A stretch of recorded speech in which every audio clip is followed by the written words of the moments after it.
Ja, goeiemôre broers en susters, baie welkom by ons erediens. Namens die kerkraad die volgende afkondigings. Kollekte vandag vir die Heritagefonds. Verjaarsdag vandag verjaar vir San Quenje, Dinsdag verjaar Matthys Erasmus. Hulle is al twee in Botswana. Matthys sal weer Dinsdag 80 jaar oud wees, ons het baie geluk na verjaarsdag.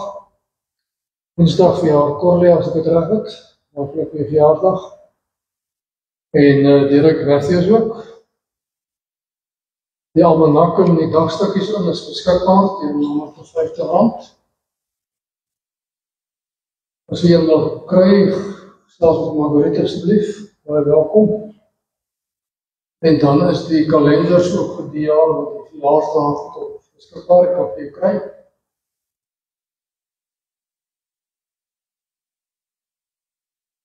En ons beweeg nou van vandag af in die tyd van Advent.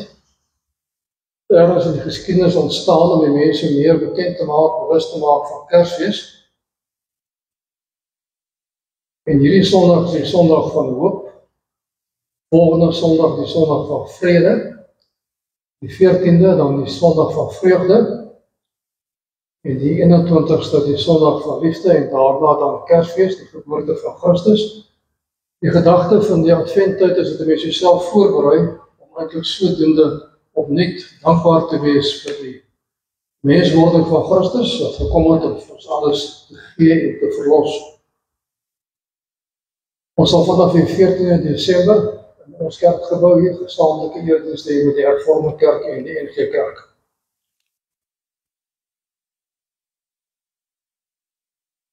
Interessant ook dat hulle in die sekere kerke nog elke Sondag 'n ander kleur kers aansteek.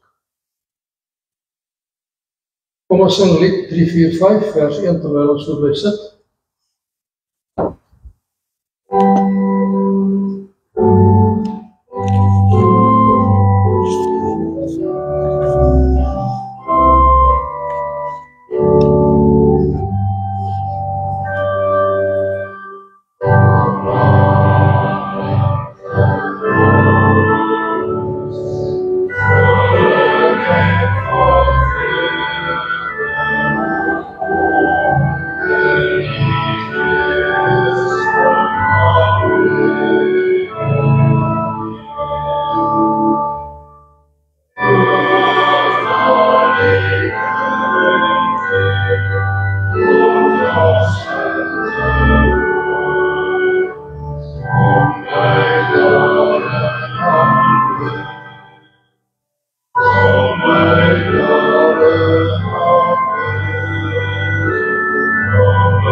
Daar is geleentheid vir stil gebed tot die Here.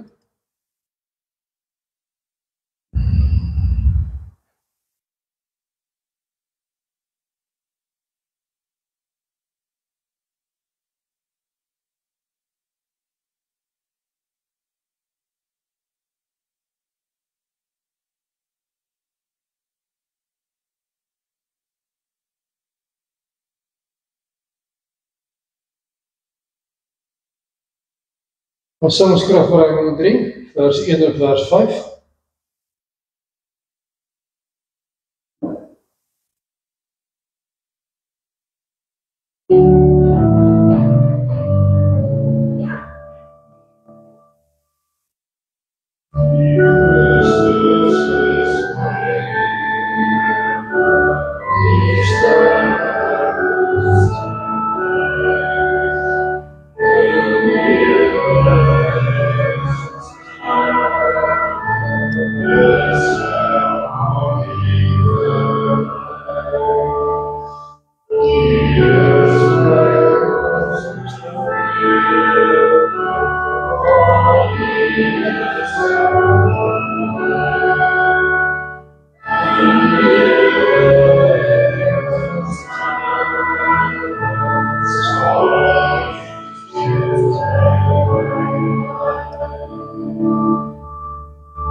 Genade vir julle en vrede van God ons Vader en die Here Jesus Christus deur die kragtige werking van die Heilige Gees.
Ons bely saam met die kerk vir al die eeue ons geloof.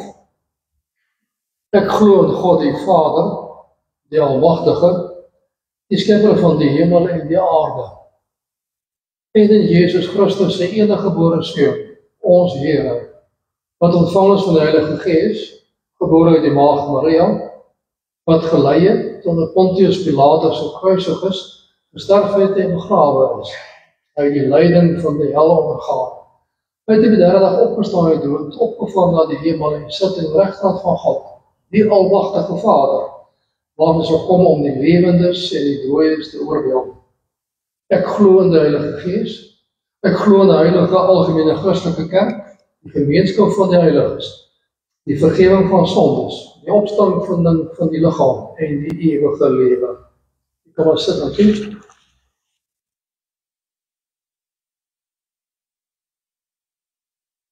Rondom die geboorte van Christus is daar verskillende mense gewees wat aan aanbidding voor gekniel het. En daarom ook Sondag 45 vir ons, waarom is die gebed vir die Christen nodig? Die antwoord, omdat dit die vernaamste deel van die dankbaarheid is wat God van ons eis, en omdat God sy genade, Heilige Gees, alleen aan hulle wil gee, met 'n dadelike versigtige, sonder ophou daarom bid en daarvoor dank. In die eerste plek is die gebed nie daar om van God te vra wat ek wil hê nie. Dit is deel van my dankbaarheid. En daarom behoort my elke gebed te lofprysing aan God, opregte sonder skuldbelydenis en 'n voorbidding vir alle mense. Dankbaarheid, 'n mens wat dankbaar is, bid gereeld tot die Here God. En dan die vraag, hoe moet 'n gebed wees wat God behaag en deur hom verhoor word? Die antwoord, ten eerste moet ons alleen die enige ware God, wat hom in sy woord openbaar het, van harte aanroep vir alles wat by ons beveel het om te bid. Ten tweede moet ons nood en ellende reg en grondig ken, sodat ons voor sy majesteit kan vermoedig. Ten derde, dit is die vaste grond, dat hy ons gebed, terwyl ons dit nie verdien nie, tog terwille van Jesus Christus sekerlik wil verhoor, soos hy ons in sy woord beloof het. Die enigste ware God aanbid en reg ken. Met ander woorde, daarom moet 'n mens gereeld Bybel lees, God leer ken, saam met hom lewe. Ten tweede, jou eie sonde en ellende grondig en reg ken, sodat jy self vir hom kan verantwoordig. En ten derde is dan 'n vaste grond dat ons gebed sal verhoor. Wat het God ons beveel om hom te bid? Alle geestelike en liggaamlike behoeftes wat Christus saamgebid het en gebed self aan ons geleer het. En dan kom die Onse Vader, wat ons allemaal baie goed ken. Die Onse Vader het sy oorsprong ook in die ou Joodse liturgie, die wyse waarop die mense in die sinagoge aanbid het, en daar het hulle God as koning en as Vader aanbid. Baie duidelik, hy is 'n Vader wat versorg, soos daardie tyd dit was. Die Vader is die verantwoordelike persoon om almal te versorg, maar hy is ook koning, hy regeer. En telke male as die ou Jode hom aanbid het, in die sinagoge en die tempel, het hy telkens gekom en gesê, ons God, ons koning. Ons, om dan te toon, 'n gebed is nie 'n individuele saak. 'n Gebed is saam met al die gelowiges, om saam te aanbid tot ere van God, en daarom moet ons gebed altyd wees, nederigheid, afhanklikheid van die Heilige God, en dan loof en eer. Omdat ons so kan dan behoort, lees ons saam hoe ons moet lewe in hierdie wêreld, 1 Petrus 1 en 2, nou het julle gehoorsaamheid aan die waarheid gereinig het, om mekaar as mens ongewyns lief te hê, moet julle mekaar dan ook van aparte en vurig lief hê. Julle is immers weergebore, nie uit verganklike saad nie, maar uit onverganklike saad, die lewende en die ewige woord van God. Hou dan op met elke vorm van kwaad, met alle bedrog, huichelarij, jaloesie en kwaadpraterij. Soos pasgebore kindertjies smag na melk, jy smag na die suiwer geestelike melk, sodat hy opgroei en die saligheid gekry.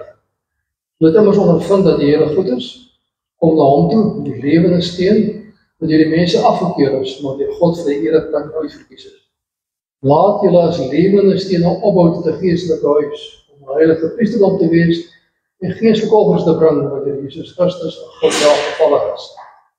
Julle daarenteen is 'n uitverkore volk, 'n koninklike priesterdom, 'n nasie wat God afgesonder is, die eiendomsvolk van God, die volk wat die verlossingsdade het verkondig van hom wat julle die duisternis geroep het na sy wonderbare lig. Julle was vroeër geen volk nie, maar nou is julle 'n volk van God. Geliefdes, in die wêreld is julle vreemdelinge en bywoners. Taal drink jy baie daarop aan om nie aan sinnelike begeertes toe te gee. Dit verwoes net 'n mens se lewe. Gedra jy daar altyd goed onder die heidene, sodat al praat hulle kwaad van julle asof julle misdadigers is. Wil julle voorbeeldig lewe kan sien en God kan verheerlik op die dag van afrekening. Omdat die Here dit wil, julle onderwerp aan elke menslike oorheid, of dat die keiser as die hoogste gesag is, of die meneers as die volmagtig is, die wat kwaad in die straf, maar die wat goed doen moet prys. Dis die wil van God, dat julle goede doen, 'n einde sal maak aan die kwaad wat mense sonder begrip uit onkunde praat. Julle moet alle mense respekteer en die medegelowiges lief hê. Vrees God, eer die keiser. Ten slotte, wees almal eensgesind, medelydend, liefdevol, goedhartig, nederig. Wil nie kwaad met kwaad vergeld of belediging met belediging. Inteendeel, antwoord met 'n seënwens, want daartoe is geroep sodat die seën van God kan verkry. Ons sing lied Psalm 39 vers 5 en daarna bid ons saam.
Ons almagtige hemelse God en Vader, Seun en Heilige Gees, ons loof en aanbid U omdat U groot en goed is, omdat U almagtig, alwys is, omdat U is en was en sal wees tot in alle ewigheid. Ons dank en loof U vir al U goedheid, U genade, U liefde, U geduld met ons, dat U ons alles in lei en dra, ten spyte van ons eie sonde en ons swakhede. Ons bely het ons telke male maar weer en weer gestruikel het, telke male ondankbaar geleef het, liefdeloos, vergewe ons dit, en lei ons deur U waarheid op die regte pad om te leef tot ere van U naam. Gee ons insig in onsself en laat ons verwonderd staan oor dit wat U laat gebeur het, dat U seun mens geword het, sodat ons kinders van U kan word. Wil U ons deur die woord en deur die Gees lei, raad, bemagtig, bemoedig, vertroos, versterk, sodat ons U naam ons sal bekend maak in die wêreld, dat U naam geheilig sal word deur ons lewe tot ere van U naam. Maak ons harte oop vir U woord en wil U self seker maak dat U woord reg verkondig word tot ere van U naam en tot opbou van ons geloof. Vergeef ons sondes om Jesus naam te wille. Amen. Dankie.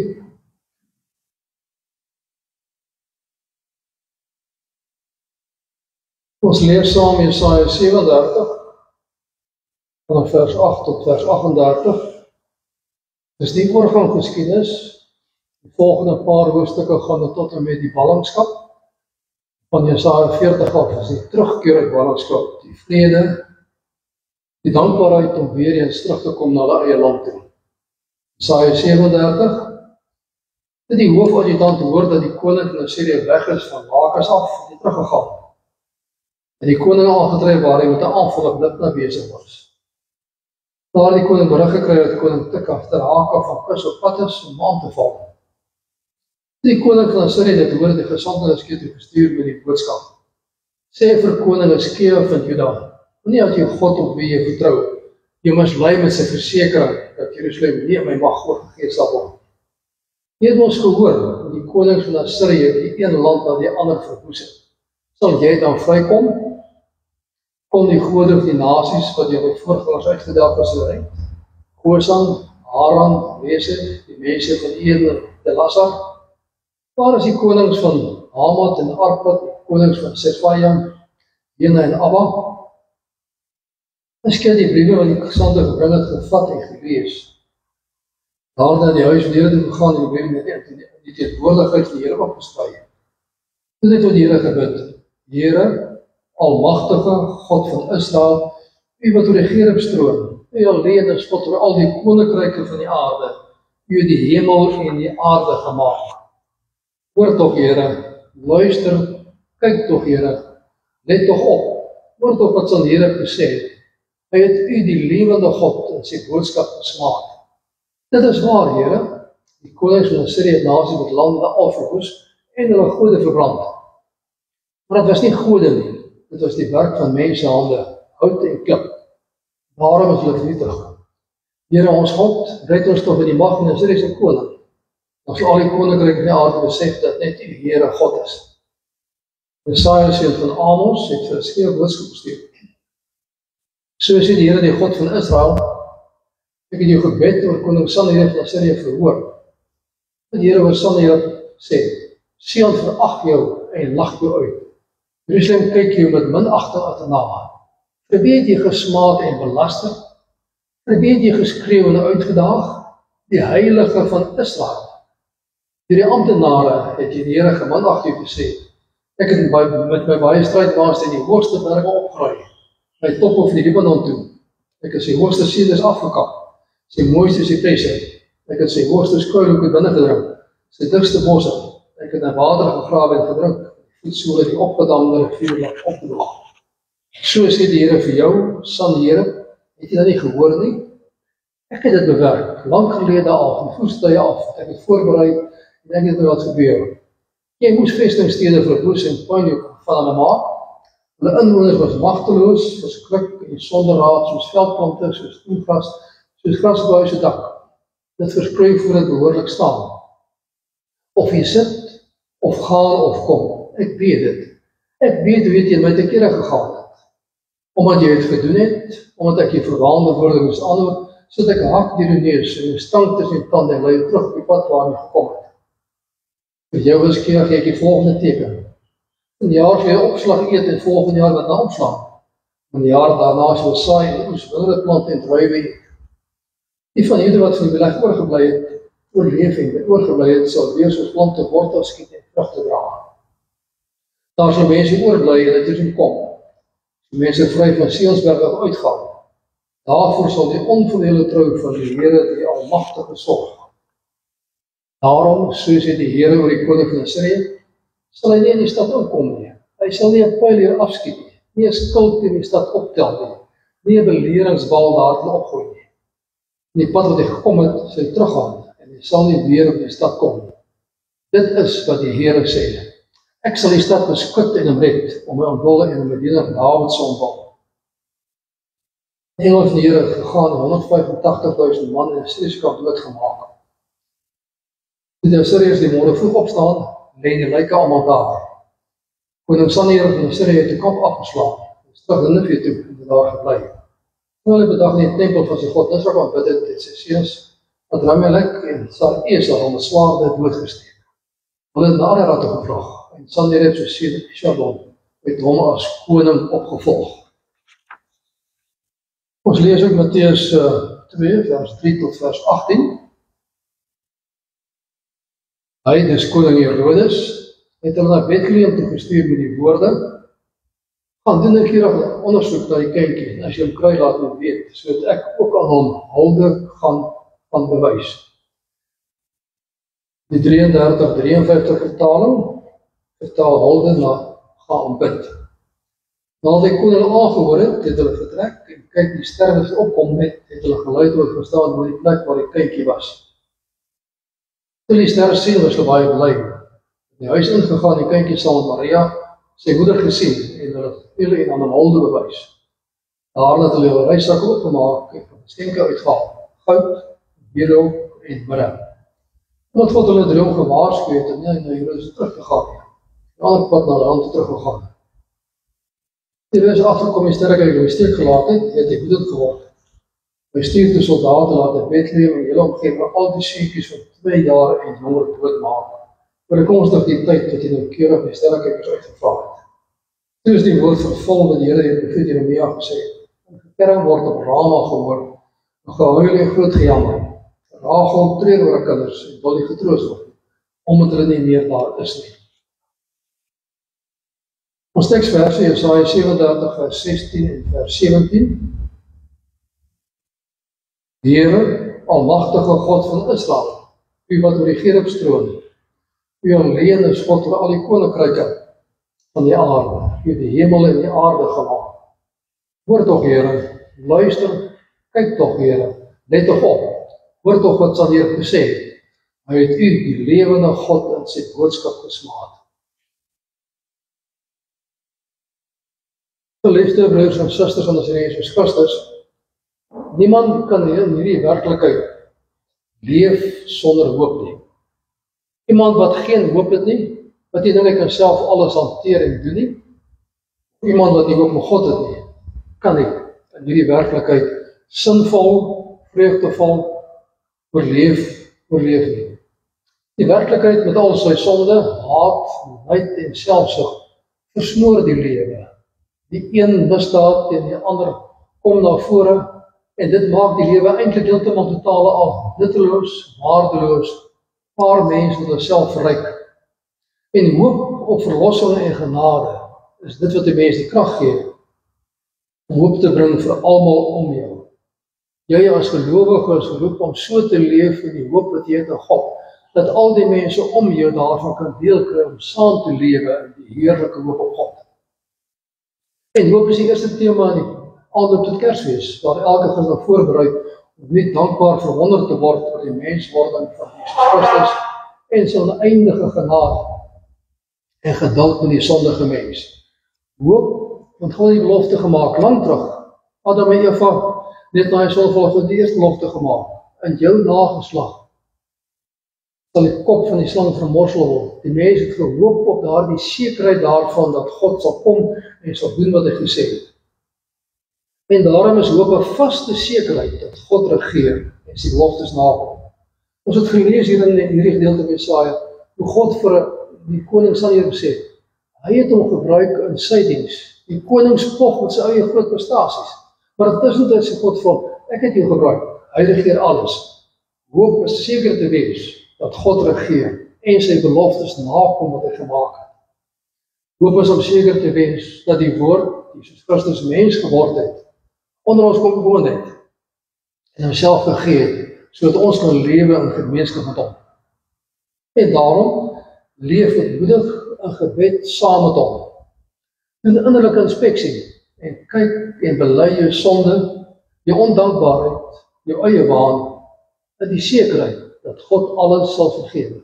As mens hoop het, is jy nie bang om jou sonde te bely, nie bang om te erken, ek is 'n sondige mens, te bely, want jy weet, die sekerheid daarvan, in Christus Jesus se soendood word alles vergewe. En dan dink opnuut oor al die beloftes wat God gemaak het, en vergader saam met hom in sy huis van gebed. Indruk van Jesaja 57 gee ons die idee daarvan dat God ook saam met die gelowige in sy huis aanbid. God dink ook na oor sy eie beloftes. Oefen gemeenskap nie gelowiges om daardeur saam na God te loof en te eer. Om sodoende sy vreugde en hoop te ontvang, in midde van al die ellende in hierdie wêreld. Koning Hizkia saam met die inwoners van Jerusalem is in diep moeilikheid. Alles is teen hulle. Sanherib, die groot koning van Sirius, lê buitekant Jerusalem gereed om die stad in te val. Het reeds die stad omsingel, toegemaak, afgesluit. En dan spot hulle met Hizkia en Juda, en spot met God asof hy bloot maar net een van die afgode is, wat deur mense gemaak is. Hizkia soek sy toevlug en sy hoop in God wat hemel en aarde gemaak het. Hy ontvang hoop om te leef tot ere van hom. En Sanherib verloor 185.000 soldate en gaan terug na sy land. Die man wat God ken, wat saam met God lewe, ontvang hoop, leef voort tot ere van sy naam. Die man wat God nie ken, gaan moedeloos terug na sy eie hoofstad Nineve toe, waar hy sy God bid en daar het die 2 van sy seuns met swaarde doodgemaak word. En daarom die vraag aan elkeen van ons, waar vind jy hoop om elke dag te midde van al die chaos sinvol te lewe? Niemand kan hierdie wêreld sonder hoop lewe nie. En dit is belangrik ook dat jy jouself aanloop tot Kersfees en die Adventtyd verantwoord oor waar soek jy hoop en waar vind jy dit? Sommige mense soek hoop in hulle self, hulle eie kundigheid, om die moeilike omstandighede te gebruik tot hulle eie voordeel. Maar gelowiges soek altyd hoop by God Almagtig wat alles regeer. Die gelowige gaan na God en vra, gee my hoop om te leef, gee my die sekerheid daarvan dat U regeer, dat U alles wat sal doen. Uit genade leer, gee my die sekerheid daarvan dat U die hele wêreld regeer, tot U voordeel en tot U plan en situasie. En ons voorgeleese gedeelte sal 2 konings wat bid, reg teenoor mekaar. Hulle houding, hulle motief en afhanklikheid is teenoorgestelde. Een koning lê die biewe neer voor God, verootmoedig hom, bid nederig. Die ander koning spog met alles wat hy bereik het, praat groot, en dan bid hy tot sy God. Vermoedelik vir sy God van vertel, kyk wat het ek alles reg gekry, kyk hoe baie nasie het ek oorwin en so meer. Waar hy daar staan, word hy sy 2 seuns vermoor. Ons kyk na die tyd van die geboorte van Christus, ook weer die teenoorgestelde situasie. Die wyse manne kom van ver af om die koning te aanbid. Hulle buig voor hom, geef hom geskenke en gaan in vrede terug. Opregte gebed kry hoop om te leef tot ere van God. Die Herodes word kwaad, vermoor die kindjies. Omdat hy bang is vir sy eie troon. Hy vind sy hoop in sy eie krag, sy eie mag. En dit loop alles uit, uiteindelik tot die dood. Tragies met diegene wat er hoop hulle selfs op geweld gebruik om hulle self te beveilig, om dan toch later deur geweld gedood te word. Dringende vraag vir elkeen van ons is, waar soek jy hulp en waar soek jy hoop? Jy soek jou hart en bid tot God, die weg van ewige vrede met hoop alleen om te lei. So die Here deur mekaar wêreld met sy hoop in jou hart 'n wesenlike verskil kan maak aan almal om jou. Saam te leef, mense te leer van die hoop in Christus, dat hy alles gee, alles maak, alles lei, om dan ook saam te beweeg, om eendag thuis te kom in sy voorhoewe na hierdie lewe. Die konings wat bid, sy houding en gesindheid verskil totaal. Hizkia is echt menselijk benauwd en bang vir die gevaar van Sanherib, met Jerusalem verwoes. En hy sit die briewe vir die troon van God in ootmoed en nederigheid. Duidelik is sy gebed dat hy self deursoek het, en hy weet, net die almagtige God wat hemel en aarde gemaak het, kan help. Hy plaas sy vertroue en hoop in hom, en vang hoop vir die toekoms. God geef die belofte, hierdie jaar sê het van dit te opslaan. Volgende jaar sal saai oes. Hoop op God. Geef vir mense heerlike toekomsverwagting om saam met hom te leef en te werk tot ere van sy naam. Die ander koning, Sanherib, bid self genoegsaam. En hoor hoe hy eintlik met trots spog by sy koning oor al sy goeie dae wat hy gedoen het en al sy baie buit wat hy by mekaar gemaak het. Self sy God hoe goeie mense is, hoe sterk hy is en hoe al die ander gode van volkere verslaan het. Hy soek sy krag in homself. En dat het eers genoeg krag om homself en sy eie 2 seuns te verdedig. Jesaja 36 tot 39 beskryf die stryd van die ryk van die Satan en die koninkryk van God. Hizkia die goddelose koning Agas word opgevolg en leef tot ere van die Here. Hy het groot hervormings aangebring. Die afgodsaltare, die heilige bome waaronder die volk oorsplag gepleeg het, afgebreek, verwoes en teruggeroep. En Assirië staan as wêreldmoondheid. Assirië se wag staan en Babel kom op as die volgende groot wêreldmoondheid. En Jesaja vra in hierdie gedeelte, is ook in hoofstuk 40 en verder aan, wie is die ware God? Die mens, sy gode, of die heilige van Israel, die wat alles kan doen en alles wil doen? Die enigste almagtige God wat Egypte gelei het, of al die ander gode van die nasies rondom Israel? In sy hoogmoed en eie waan beskryf Sanherib God as net 'n plaaslike goetjie, wat nou vir Hizkia kwaad is, omdat hy Hizkia sy hoofd is afgebreek het. Hy verkleineer die almagtige lewende God tot 'n plaaslike goetjie van 'n paar mense. En hy dink hy gaan hom oorwen, net soos hy al die ander gode afgebreek het. Hy toon duidelik sy almag, dat hy alles regeer. En hy is alleen God oor die koninkryke van die aarde en die regering. Hizkia ontvang die briewe van Sanherib, nadat sy gesandte gespog het, met hulle eie prestasies en gepoog het om die leer van Hizkia te implementeer, met hulle suksesverhale. Waarom veg jy dit ons? Ons is toch soveel sterker as julle, kyk dit groot weermag. Amper 200.000 man wat daar is, as nie meer is.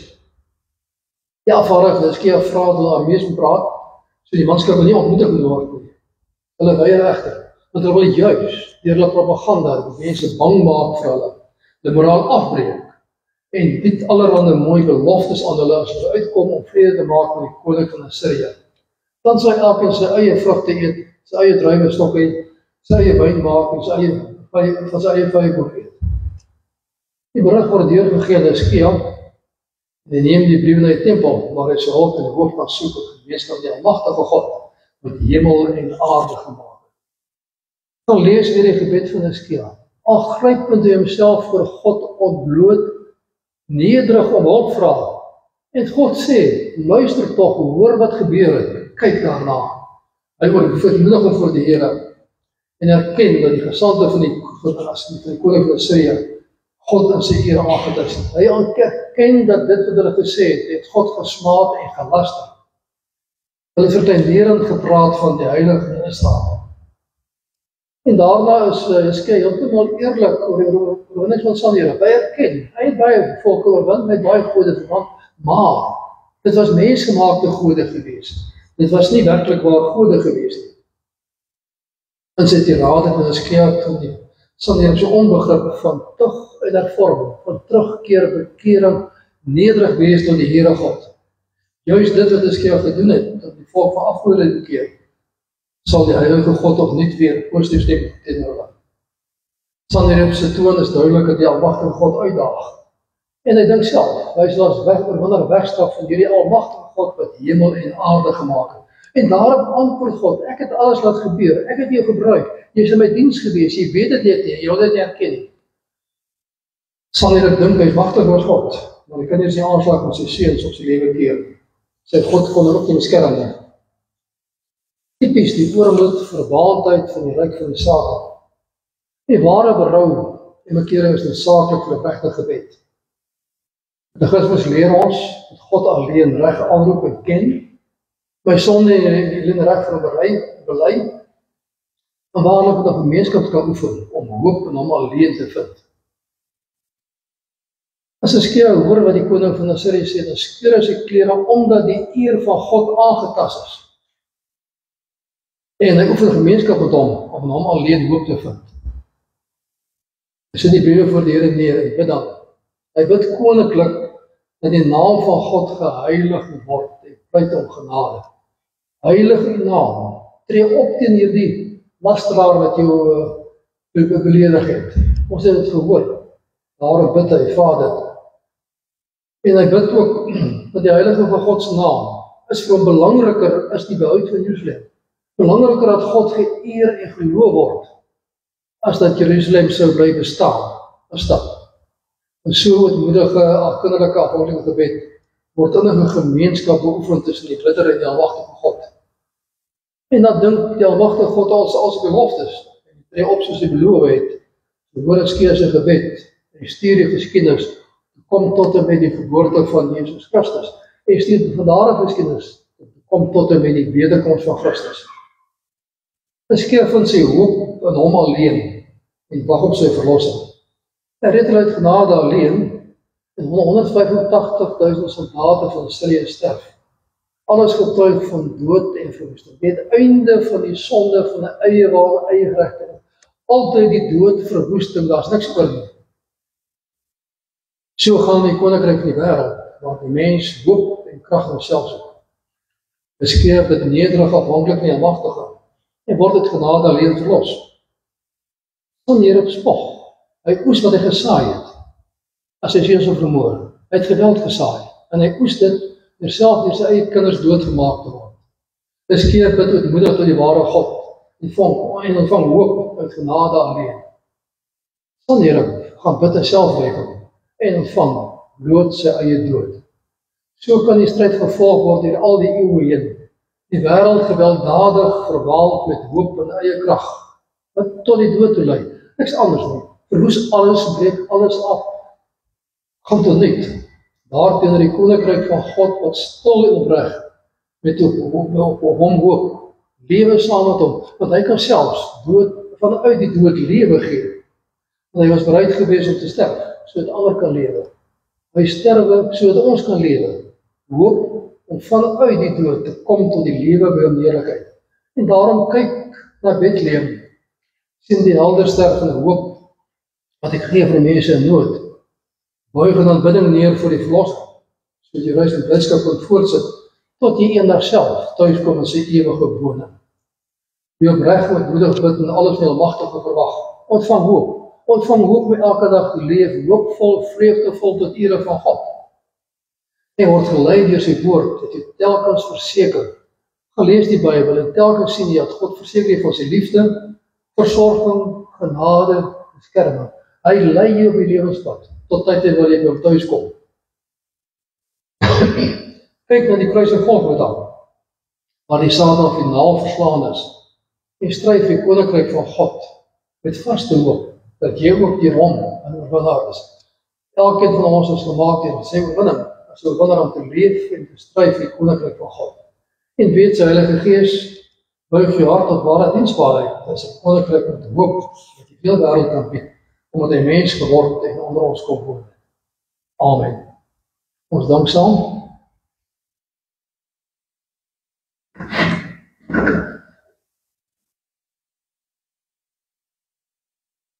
Ons almagtige hemelse God en Vader, ons loof en eer en dank U vir al U goedheid, U genade, U liefde, U versorging. Gee ons insig en maak ons opreg dankbaar, om waarlik aan U alleen dank en lof toe te bring, U naam groot te maak, U lof te verkondig. Ons dank U vir die voorreg om te mag bid tot U. Die voorreg om saam met die gemeenskap mag oefen, en die wete dat U ons uit genade alleen mag vertroos, mag versorg, belei en wil dra, sodat die koninkryk sal kom, Ons bely ons sonde en ons skuld voor U. Ons vra vergewing ter wille van die syndood van Jesus Christus. Leer ons om mekaar opreg lief te hê. Leer ons om saam te lewe, liefde tot ere van U naam. Leer ons om elkeen anders te sien as iemand wat aan U behoort, vir wie U ook omgee, vir wie Christus ook gesterwe het. Lei ons daarom deur die woord en deur die Gees. Ons bid vir die kerk oor die ganse aarde. Wees U met die kerk oor die hele aarde en laat hulle opreg wag op die herdenking van die geboorte van Christus om daarmee saam U lof te sing 1000-voud tot ere van U naam. Gee ons insig en wysheid in onsself en laat ons saam met U lewe as verloste mense tot ere van U naam. Ons bid vir die oorheid, ons bid vir reg en geregtigheid, ons bid vir vrede hier op aarde. Wil U vir die mense hoop gee en hoop op U om te leef volgens U woord en U welbehaag, sodat hulle mekaar in liefde en vrede kan aansien en kan lewe tot ere van U naam. Wil U al die geweld laat ophou en wil U genade en vrede gee. Versorg ons elke dag na ons nood en na ons behoefte. Wees met elkeen van ons en dit wat ons elke dag doen tot ere van U naam. Vergewe ons sondes om Jesus naam te wille. Amen. Daar is geleentheid vir die liefdegawe.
Ons sing lied 339 vers 1.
Ontvang die seën van die Here, die genade deur Jesus Christus en die liefde van God en die gemeenskap van die Heilige Gees sal by u elkeen wees.